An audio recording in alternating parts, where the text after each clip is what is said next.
Good morning, class 6. In our last video, we will study about the balanced diet and how the cooking make या over cooking जो होता है उससे food के nutrients destroyed हो जाते हैं। तो प्रॉपरली फूड को कुक करना बहुत इम्पॉर्टेंट होता है बैलेंस्ड डाइट के लिए। Buju thought that fat would be the best food to eat all the time. A calorie of fat will give much more energy than a calorie of carbohydrate-rich food, isn't it? बुजू सोचता है कि जब carbohydrate और fats दोनों ही energy देते हैं और हम पढ़ रहे हैं कि फैट्स ज़्यादा एनर्जी देते हैं, तो उसे लगता है कि 1 बाउल ऑफ फैट ज़्यादा एनर्जी देगा as compare to 1 bowl of carbohydrate. तो वो क्या करता है, so he eat nothing but food rich in fats. वो सिर्फ फैट रिच फूड खाना स्टार्ट कर देता है। फैट रिच फूड क्या होता है, जैसे फ्राइड फूड, समोसा, पूड़ी, मलाई, रबड़ी, मिठाइयाँ, स्वीट्स, ये सारी चीज़ें। Do you think he was right? क्या वो सही कर रहा है? No, of course not. It can be very harmful us to eat too much of fat-rich foods and we may end up suffering from a condition called obesity. अगर हम ऐसा करेंगे, हम इतना ज़्यादा फैटी फूड खाएंगे तो हमारे लिए ये हार्मफुल होगा और इसके बाद हमारे को क्या होगा, जो बीमारी या जो कंडीशन होगी दैट इज़ ओबेसिटी, मतलब मोटापा। हम बहुत मोटे हो जाएंगे, फूल जाएंगे और बहुत सारा फैट हमारे बॉडी के अंदर जमा हो जाएगा जिससे हमें बड़ी सारी बीमारियां हो जाएंगी। तो अब अगर हम कोई चीज़ बहुत ज़्यादा खाते हैं तो उससे ओबेसिटी या कुछ बीमारी हो सकती है। लेकिन जब हम कोई भी पर्टिकुलर न्यूट्रिएंट को कम खाते हैं, ज़रूरत से कम वो हमारे शरीर को मिलता है, तभी भी हमको बीमारी हो जाती है। और जब न्यूट्रिएंट्स की कमी की वजह से कोई बीमारी होती है तो उन्हें हम डेफिशिएंसी डिसीजेस बोलते हैं।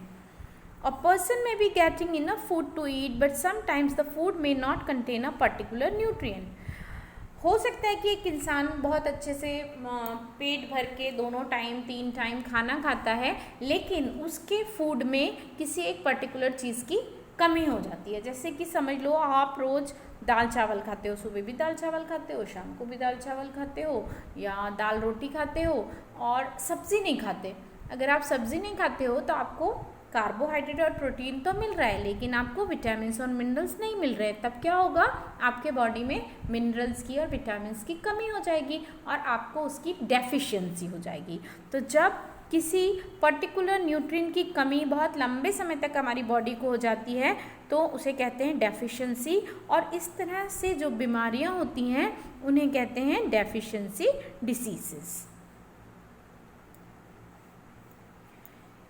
If a person does not get enough protein in his food for a long time, he is likely to have stunted growth, swelling of face, discoloration of hair, skin diseases and diarrhea.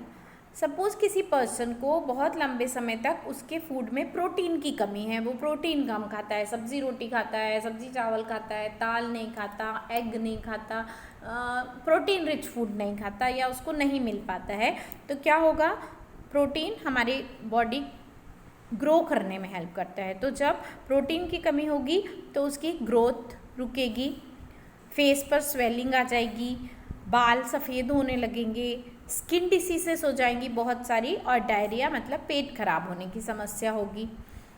If the diet is deficient in both carbohydrates and protein for a long period of time, अगर ऐसा हो कि किसी person की diet में carbohydrate और protein दोनों ही चीज़ें लंबे समय तक ना हो तो क्या होगा, ग्रोथ में स्टॉप कम्प्लीटली, ग्रोथ पूरी तरह से रुक जाएगी।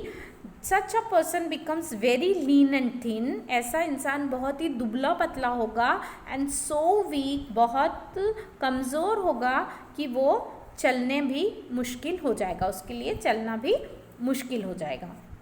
इसी तरह से अगर आपके फूड में विटामिन और मिनरल्स की कमी हो जाती है, इनकी डेफिशिएंसी हो जाती है, तो बहुत सारी बीमारियां और डिसऑर्डर्स, मेंटल कंडीशंस जो होती है वो ख़राब होने लगती हैं और इसके बारे में हम और पढ़ेंगे, पीछे एक टेबल है जिसमें इनके बारे में दिया गया है।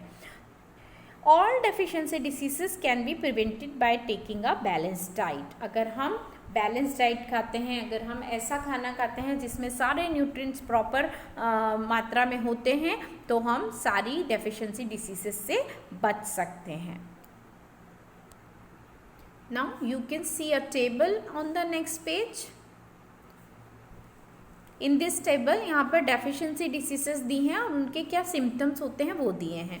अगर हमारे बॉडी में विटामिन्स की कमी हो जाती है, विटामिन्स कई तरीके के होते हैं, अगर विटामिन ए कम हो जाता है तो लॉस ऑफ विजन या नाइट ब्लाइंडनेस की प्रॉब्लम होती है, जिसमें रात के समय या कम लाइट में दिखना बंद हो जाता है और धीरे धीरे कभी कभी पूरी तरह से दिखना बंद हो जाता है, अंधापन आ जाता है। विटामिन B1 की कमी होने से बेरी नाम की बीमारी होती है, जिसमें मसल्स वीक हो जाती हैं और काम करने के लिए बहुत कम एनर्जी बचती है।